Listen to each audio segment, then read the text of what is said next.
तो सभी साथियों को और जो हमारे पदाधिकारी हैं सबका स्वागत करते हुए हमारे युवा साथी भी। अच्छा, आप बाद में हैं शायद, अपना परिचय दे दीजिए प्लीज। अच्छा, आपके बेटे हैं? हाँ, यस। अच्छा अच्छा, जी जी जी, बहुत बढ़िया। और कौन आए बाद में? यस, विशाल, आप भी परिचय दे दीजिएगा। सभी लोगों को जैसा भी नाम, हाँ, ये मीडिया का काम देखते हैं हमारा। और कौन आए बाद में?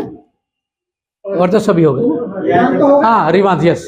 भारत देश मेरा नाम रिवांश कुमार है और मैं संस्था में सचिव के पद पर, संयुक्त सचिव के पद पर। बिल्कुल। तो सभी लोगों ने अच्छे सुझाव दिए, लेकिन सुझाव वही दिए जिस काम को हम लगातार अभी तक कर रहे हैं। कोई किसी ने अभी तक ये नहीं कहा भी अब अलग से ये करो, है ना। और हमने आज जो ये बुलाया है, ये सदन को बुलाया है, वो यही बुलाया है कि एक कदम आगे बढ़ना है। जो कर रहे हैं उसको तो कर ही रहे हैं ना। और वो मैं समझता हूं इतना हमने कर दिया कि अब इसको आगे करने वाले बहुत लोग हैं। इसमें बहुत ज्यादा जोर नहीं लगाना। जिसको देश का लीडर लेके चल रहा हो जिस अभियान को, तो उसमें संस्था बहुत छोटी पड़ जाती है ना। बड़े बड़े लीडर, चाहे वो बहुजनों के हों चाहे अन्य राष्ट्रीय दलों के हों, संविधान को लेकर चल रहे हैं, खूब काम कर रहे हैं। वो काम अब हमको थोड़ा सा उसमें पीछे रहना है। मेरा ये मानना, ये मेरा मानना है, ये मेरा सुझाव है। संस्था को अब आगे करना है। जो संस्था बनी, जिस लिए बनी, कैसे बनी? NGO, non organisation, non government organisation. इसके काम बहुत सारे होते हैं, जैसा कि विपक्षी जी ने भी इशारा किया और रिवांश जी ने भी इशारा किया, और भी कई लोगों ने हमको उस तरफ इशारा किया कि वो काम हमको करने चाहिए। रचनात्मक और सैद्धांतिक काम। रचनात्मक काम कब होंगे? जब हम कोई रचना करेंगे, कोई हम कंस्ट्रक्शन करेंगे। और वो अब समय है, वो समय अभी है। यदि हमें कुछ कंस्ट्रक्शन करना है, कुछ रचनात्मक पहल करनी है, तो ये इस समय बहुत उचित समय है। आगे आने वाला समय किसी की भी रचना करना, ये देखिए यहाँ जैसे विरासत में आप बैठे हैं, गाजियाबाद में ऐसी विरासत शायद बनेगी नहीं अब कभी। और मैं समझता हूँ इतनी बड़ी संस्था विरासत है, यहाँ कई जिलों में नहीं होगी ऐसी। मैं तो जगह जगह जाता हूँ, बंगाल में एक भी ऐसी विरासत नहीं है जैसी हम यहाँ बैठे हुए हैं। इतनी बड़ी, इतनी भव्य, इतनी सुंदर, इतने मौके की। तो अभी भी बहुत सारे कामों के ऐसे करने की जरूरत है जहां उदय संस्था को अब आपके सहयोग की जरूरत है। और कोई भी काम जब सहयोग मिलता है, ईमानदारी से मिलता है। अभी एनपी सिंह जी ने बड़ी अच्छी बात कही हमारे साथ, क्योंकि बहुत दिन से रहते हैं, बहुत दिन से हमारे साथ हैं। हमारा कोई भी पदाधिकारी इस फिराक में नहीं रहता, इस उद्देश्य में नहीं रहता कि मेरे गले में कोई माला पहना जाए, मेरे को कहीं मंच पर बैठा जाए, मेरे को कहीं भाषण देने के लिए बुलाया जाए। हम इन सब चीजों से दूर रहते हैं। और शुरू में इसलिए मैंने बताया, अभी बहुत सारे लोग हमारी शिकायत करते हैं कि जी आप तो हमारे कार्यक्रम में आते ही नहीं हो। तो उसका एक उद्देश्य ये भी है, उसका कारण एक ये भी है कि हम लोग एक रचनात्मक काम, जो सही डायरेक्शन में काम है, जो समाज को सही सही कुछ दे सके। देखिए, अभी तक मैंने बताया सन 12 से 13 से हम काम कर रहे हैं। कोई भी आदमी यहाँ पर बैठा हुआ ये नहीं कह सकता कि हमने उनको चंदा दिया है कभी भी। हाँ, कभी चंदा 500, 400, 200 का जरूर ले लिया होगा, तो उसमें हमने कुछ करके भी दिखाया होगा, लेकिन बहुत ज्यादा नहीं, मुश्किल से 1 या 2 टाइम बस। अभी तक हमने कोई चंदे का धंधा नहीं किया है। और चंदे के धंधे पर मेरे बहुत सारी वीडियो मेरे यूट्यूब पर पड़ी हुई हैं, इसलिए हम चंदे से थोड़ा दूर भी रहना चाहते हैं। और मैं कई बार चंदा देता भी नहीं हूं लोगों को। क्यों? उस चंदे का दुरुपयोग होता है। यदि उस चंदे का सदुपयोग होने लगे, तो जब अभी किसी ने शायद आरएसएस की बात कही थी कि 1925 में आरएसएस बनाया उन्होंने, और आरएसएस जब बना तो उन्होंने अपने छोटे छोटे स्कूल शुरू कर दिए। अब तो हम इतना बड़ा समाज हमारा बन गया है, इतने अच्छे पोजीशन पर है हम आर्थिक और सामाजिक स्तर पे भी, एक यूनिवर्सिटी एक 14 अप्रैल के दिन खड़ी कर सकते हैं हम लोग। आपको अंदाजा है कितना रुपया खर्च करते हो आप 14 अप्रैल पे? एक यूनिवर्सिटी, बता रहा हूं मैं, 1 लाख करोड़ की 1 लाख करोड़ बता रहा हूं मैं आपको, इतना चंदा इकट्ठा किया जाता है, कुछ समाज से और कुछ सरकार से। सरकारी जितने भी डिपार्टमेंट हैं, किसी को 5 लाख देती है वो उनका डिपार्टमेंट, किसी को 2.5 लाख देता है, किसी को इतना रुपया आता है, कहां जा रहा है वो? कहीं दिख रही है आपको अपनी यूनिवर्सिटी, आपके कॉलेज, आपके स्कूल? और फिर भी चंदे की भयंकर मार है, हर आदमी चंदा दे रहा है और जितनी संस्थाएं सब चंदा ले रही हैं। हम चंदे के धंधे से दूर रहते हैं और आगे भी दूर रहेंगे। और जब कुछ मांगेंगे आपसे सहयोग तो उसको टारगेट फिक्स करेंगे और आपको दिखाएंगे कि ये हो गया है, इसके लिए पैसा चाहिए। और मैं बता रहा हूं, जो आपको 14 अप्रैल का मैंने आपको उदाहरण दिया, हमारे इतने ऐसे ही बहुत सारे कार्यक्रम, 6 दिसंबर हो गया, बुद्ध पूर्णिमा हो गई, है ना, ज्योतिबा फूले का हो गया, रविदास जयंती का हो गया। यदि इन सारे कार्यक्रमों को देखें, इतना पैसा हम लोग खर्च कर रहे हैं, उसका यूज क्या हो रहा है? अवेयरनेस जरूर आ रही है, लेकिन ये अवेयरनेस कहां जाके रुकेगी? और कोई बता रहा था राजनीतिक दृष्टि से हम कितने कमजोर हो गए, राजनीतिक दृष्टि से हम कितने दूर, मतलब कितने निरीह हो गए, जिसको कहते हैं ना पशु के समान, जिसका कोई खैर ख्वाही नहीं है, जिसका कोई मालिक ही नहीं है। और इतना बड़ा समाज जिसकी वोट के बिना कोई राजा यहाँ का शासक बन ही नहीं सकता। और आज को आप कोई पूछता नहीं आपसे कि आप मुझे वोट दे दो। बीजेपी आपसे नहीं कहती, कांग्रेस आपसे नहीं पूछती, समाजवादी पार्टी आपसे नहीं पूछ रही। यहाँ 140 करोड़ की जनसंख्या में आप 15% तो सीधे सीधे हो, और यूपी में तो 21% हो। 14 दूनी 28 करोड़ हो आप भारत के अंदर। पंजाब में 40 करोड़। ये देखिए कितनी परसेंट बता रहे हैं आप। 40% पंजाब में। इतनी बड़ी संख्या को कोई पूछता ही नहीं कि आप हमें वोट दे दो। क्यों? क्योंकि काम ठीक से नहीं हुए हैं। सामाजिक संस्थाएं हमारी बहुत सारी ऐसी हैं जो चंदे के धंधे पर मंच बढ़ाने का काम कर रही है बस। अभी 20 साल पहले उनका मंच 8 फुट का लगता था, फिर वो 10 फुट का हुआ, और आज वो 100 फुट का, 150 फुट का मंच लगता है। वो बस इतना काम होता है चंदे के नाम पर। फिर भीड़ दिखाने का काम शुरू हो गया। एक संस्था ने दिखाए 500 लोग, दूसरी संस्था ने दिखा दिए 1000, तीसरी संस्था ने दिखा दिए 5000, और अब और इसी तरह से संख्या का प्रदर्शन करने की होड़ लगी हुई है। बस किसी का कोई रचनात्मक काम मुझे तो नजर नहीं आता। शायद आपके नजर में हो कोई, तो मुझे अवगत कराएं। कितने हमने पुस्तकालय खोले हैं, कितने हमने ऐसे इंस्टीट्यूट खोले हैं जिसकी हमें जरूरत है। ITI ऐसी कई योजनाओं को सफल बना देगा सर। जरूरत है ईमानदारी की और उस महत्वाकांक्षा की कि समाज को कुछ देना है। उदय संस्था हमेशा इसी फंडे पर काम करेगी। इसीलिए हम लोगों से सबसे कहते भी हैं कि हमारे हर काम पर नजर रखिए। आपको कहीं भी गलत लगे तुरंत हमको बताइए, तुरंत हमें पकड़िए। और यदि हम उसमें जवाबदेही नहीं हैं तो फिर हमारी संस्था चलाने का कोई फायदा नहीं है। इतने बड़े बड़े हमारे संगठन चल रहे हैं, लेकिन उसके अध्यक्ष से आप बात नहीं कर सकते। आपकी तो आप तो छोड़ ही दो, उसका महासचिव उससे बात नहीं कर सकता, उसको सलाह नहीं दे सकता कि आप ये काम ना करके इस काम को करिएगा। तो कहां है उनमें सैद्धांतिकता और कहां है उसमें संविधान की चीजें? संविधान तो ये कहता है सबका साथ होना चाहिए, ना कोई आगे ना कोई पीछे, सब साथ साथ चलेंगे। लेकिन हमने क्या करा है कि मेरे पीछे चलो सब। हमारे जितने नेता आते हैं, जितने सामाजिक कार्यकर्ता लीडर आते हैं, सब कहते हैं मेरे पीछे चलो, हो जाओ, अब मेरे हाथ मजबूत करो। क्यों भाई, तुम्हारे हाथ क्या टूटे हुए हैं क्या? तुम हाथ मजबूत कराने के लिए आए हो या हाथ मजबूत करने के लिए आए हो?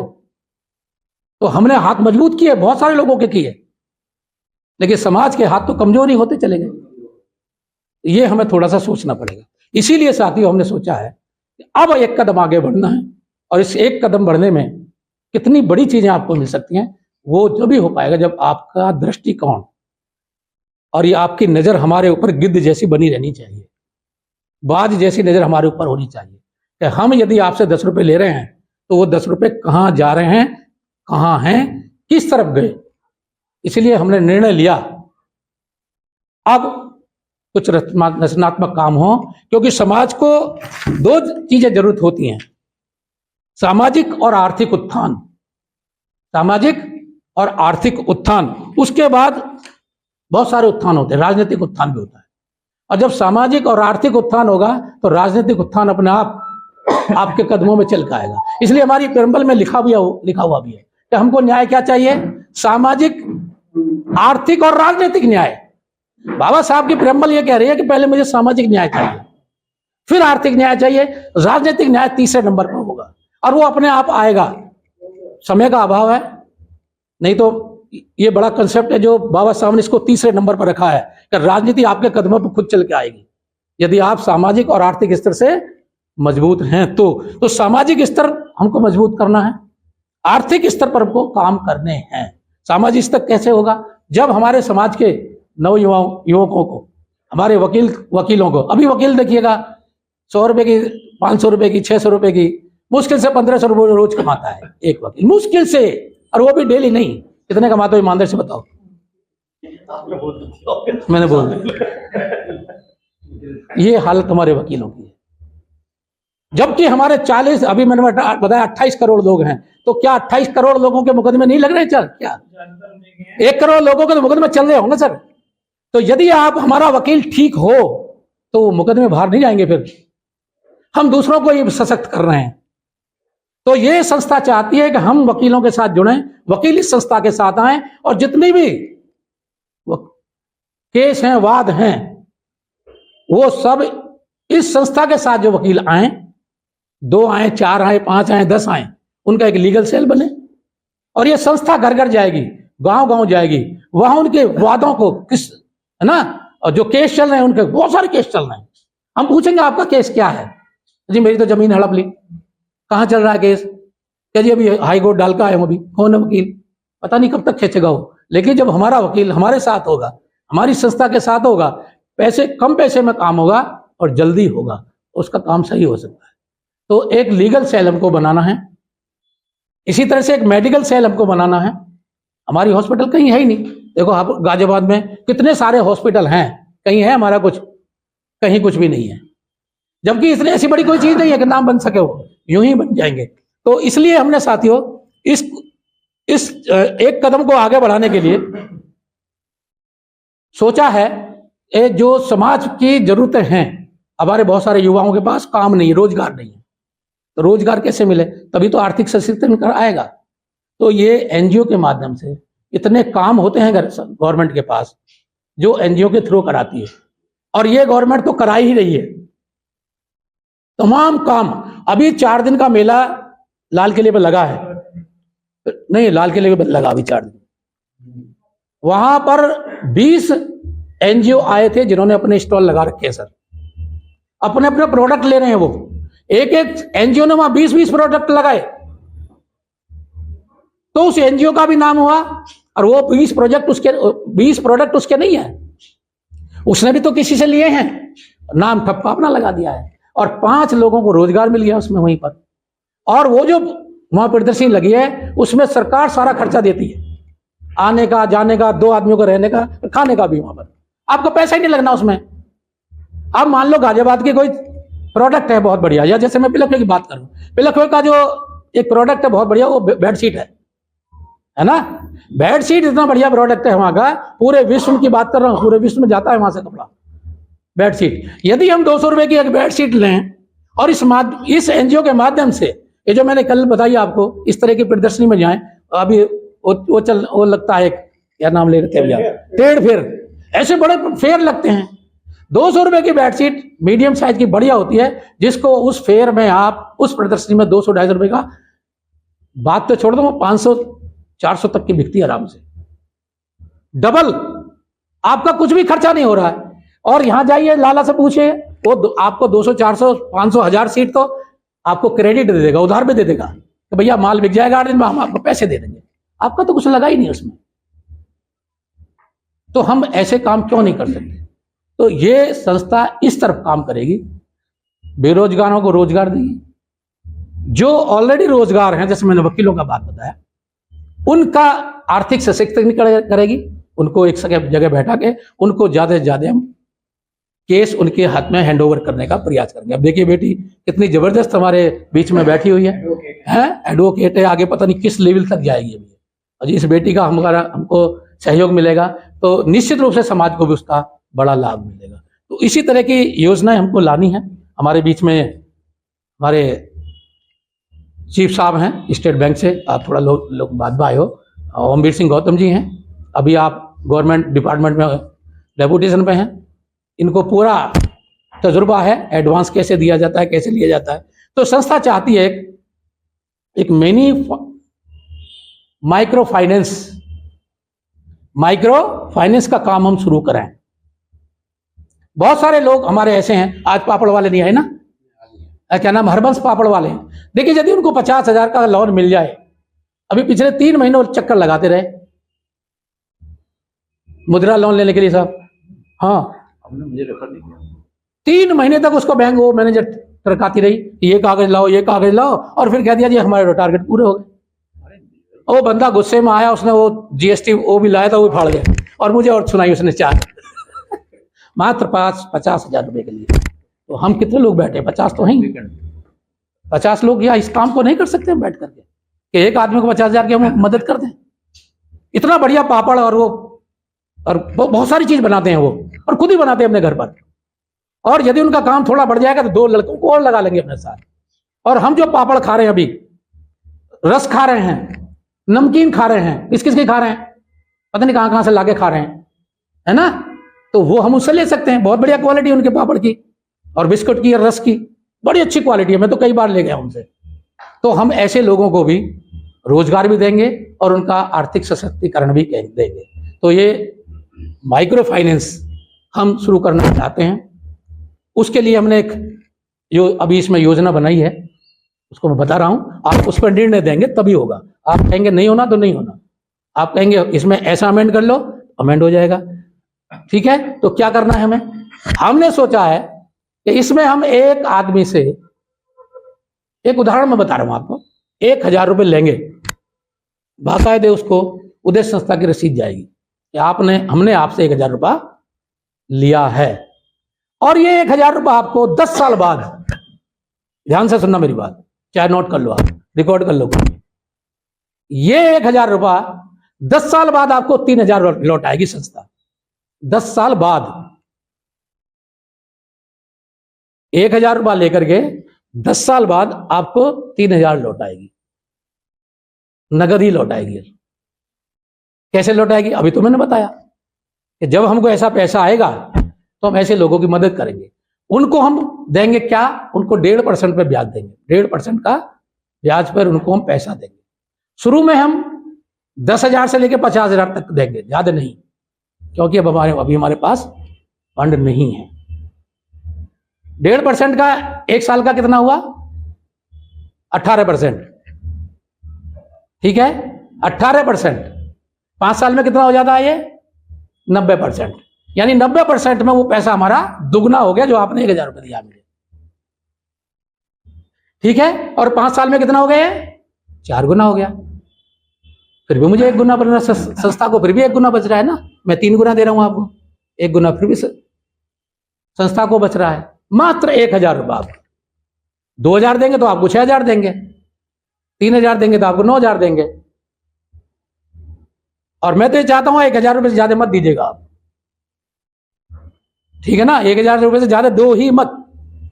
कुछ दिन देखो क्या हमारा प्रोजेक्ट ठीक चल रहा है, क्या हमारी जो मदद है लोगों को काम करने की, ये कुछ कर भी पाई है नहीं, 1-2 लोगों को हमने सशक्तिकरण बनाया नहीं बनाया, देखिए हमारे प्रोग्रेस कार्ड को। फिर कहिएगा लो ली और लो जी 2,000 रुपये और लो, 2,000 और भी किसी से दिलवा सकते हैं आप, ठीक है। अब ये जो 1 गुना बचा हमारे पास है ना, ये 4,000 जो हमने बनाया, वो 1,000 कहां जाएगा, सवाल तो ये भी तो आता है ना, वह भी संस्था के ही लिए लगेगा। और जो भी मैंने बताया कि एक यूनिवर्सिटी 14 अप्रैल के दिन ही खड़ी की जा सकती है, और एक एनसीआर ही खड़ी कर देगा। कैसे कर देगा बता दो आपको, 1,20,000 मान लेता हूं, छोटी सी है, 1,20,000 ऐसे लोग जो बहुजन हैं, उनसे आपने 10 रुपए ले लिए, मात्र 10 रुपये बता रहा हूं आपको। और एनसीआर में कहीं जाने की जरूरत नहीं है आपको। कितने हो जाएंगे? 10 से गुणा कर दो, 12 लाख, मात्र 12 लाख। ठीक है। अब लोग तो यहां पर 1,20,00,000 हैं, 1,20,00,000। यदि आप आगे बढ़ गए मात्र 10 रुपए से 1,20,00,000 को 10 से गुणा कर दो साहब, 12 करोड़। 12 करोड़, 12 करोड़ में क्या नहीं बन सकता, मात्र 10 रुपए आप। लेकिन आपको थोड़ा सा इसमें सहयोग करना पड़ेगा, यानी हर आदमी को 10 आदमियों को प्रोत्साहित करना है कि भाई 10 रुपए इस खाते में डाल दो। बस अपने आपके जरूर ऐसे 10 तो लोग होंगे ही ना आपके पास जो आपकी बात मानते होंगे। यार 10, अब मैं 10 लोगों से बोल रहा हूं और उनसे भी कहिएगा कि भाई तुम ये भी कोशिश करो कि 10 लोग इस तरीके से 1,20,00,000 लोग यदि हमें 10 रुपए दे देंगे तो 12 करोड़ रुपया खट से हो जाएगा। कुछ भी कर सकते हो आप। जूनियर हाई स्कूल तो आप 2 महीने में 3 महीने में खड़ा कर सकते हो, और बहुत सारे बिकते भी हैं, बने बनाए भी खरीद सकते हो आप। मेरे इलाके में 2-3 बिक रहे हैं अभी। और स्कूल ही नहीं, और भी कई चीजें हैं, बहुत सारी चीजें हैं ऐसी। बैंकेट हॉल हैं, किराए पर ले लो यदि संस्था के पास पैसा है। एक बैंकेट हॉल के पता कितने कितने रुपए जा रहे हैं, और खूब जा रहे हैं, खूब अच्छी तरह से खूब चलते हैं। अब तो छोटा सा फंक्शन, सगाई का, जन्मदिन का, वो बैंकेट हॉल में होता है। सरकार दे रही है खूब। सरकार अभी योजना निकली है इसमें मोदी नगर की तरफ, वो भूखंड अलग से दे रही है इसी काम के लिए, सामुदायिक केंद्र के लिए भूखंड बेच रही है वो। तो यदि संस्था के पास पैसा होगा तो ऐसी चीजों के द्वारा भी जो हमारा पैसा दूर से तरफ जा रहा है तो ये यहीं पर आएगा, समाज के काम में ही लगेगा। लेकिन अभी विश्वास की जरूरत है। अभी तक जितनी भी हमने संस्थाओं में देखा है, या तो हमारे साथ विश्वासघात हुआ है, या कहीं ना कहीं वो फिर अपने इस प्लानिंग में फेल हो गए हैं। और भी ऐसी बहुत सारी चीजें हमको करनी है। मात्र 10 रुपए का आपका सहयोग बने चाहिए। स्कूल, यूनिवर्सिटी, डिग्री कॉलेज बनते चले जाएंगे, मात्र 10 रुपए। ठीक है। और जो मैंने माइक्रो फाइनेंस बताया, वो हमें 1,000 रुपये चाहिए। वो पैसा, आपका पैसा आपके किसी भाई के काम में आएगा। आपको भी हम 3 गुना करके दे रहे हैं 10 साल में। जो बीच में लेगा उसको 1,000 ही मिलेगा, लेकिन 1 साल से पहले तो हम नहीं देंगे।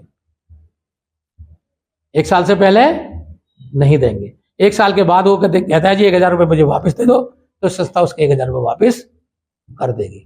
9 साल में लोगे तब भी 1,000 ही देंगे हम। 10 साल में आपको 3,000 देंगे। ये हम रसीद बना के देंगे। हमारी जो संस्था का बनेगा तो ये हमने एक कदम आगे बढ़ने का प्रयास किया है।